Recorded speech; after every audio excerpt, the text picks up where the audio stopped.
So, ang nakikita nyo dito is the general form ng circle. So, gagawin natin siyang standard form.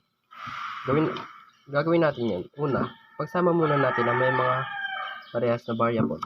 So, x squared plus 8x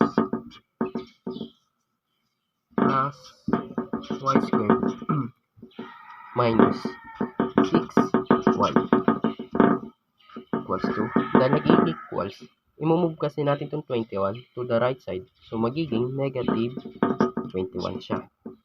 So, ang next natin gagawin is completing the square. So, sa mga di alam ang completing the square, ito po ang formula niya. H yan. Ay, ito pala ito.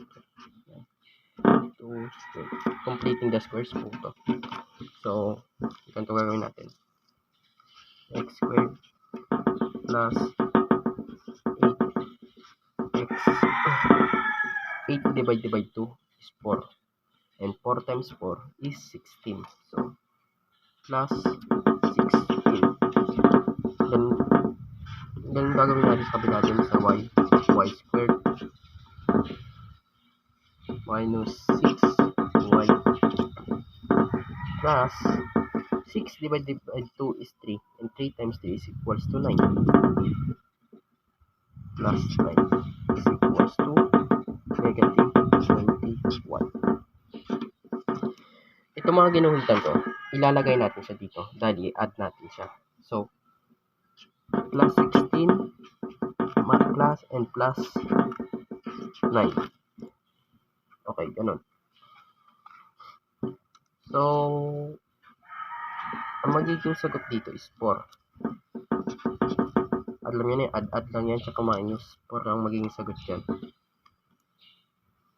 So, dito naman, ang next natin gagawin is ito, y minus ito, yan, minus yan, minus anong square root ng 6 at 9 is equals to 3 square, ganun din, plus. So, dito naman is x squared plus 4. Ayun, wala pang x squared plus 4 lang. X plus 4 po yan. Yan. Yan magiging kakalabasan yan dahil kinuha natin yung square root ng 16. So, 4. So, ang next natin gagawin ay i-graph na natin siya. First of all, identify muna natin yung center niya. Itong h natin at itong k. So, ang 4 natin ay magiging negative. Ganito. Negative 4 and positive. Ang radius natin is 4. Anong square root ng 4 is 2. Okay. Graph na natin siya.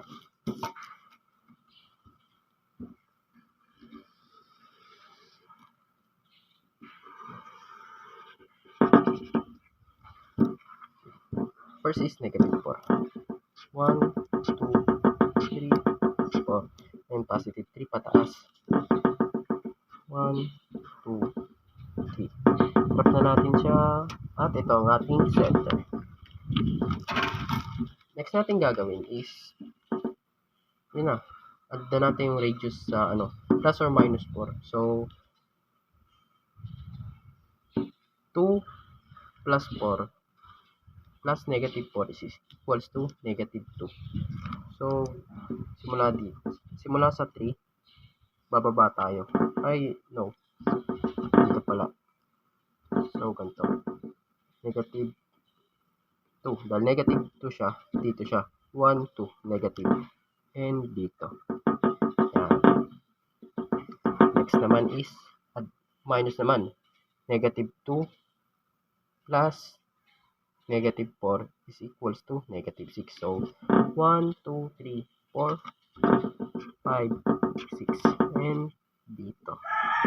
Ganun din gagawin natin, plus or minus lang din sa k naman.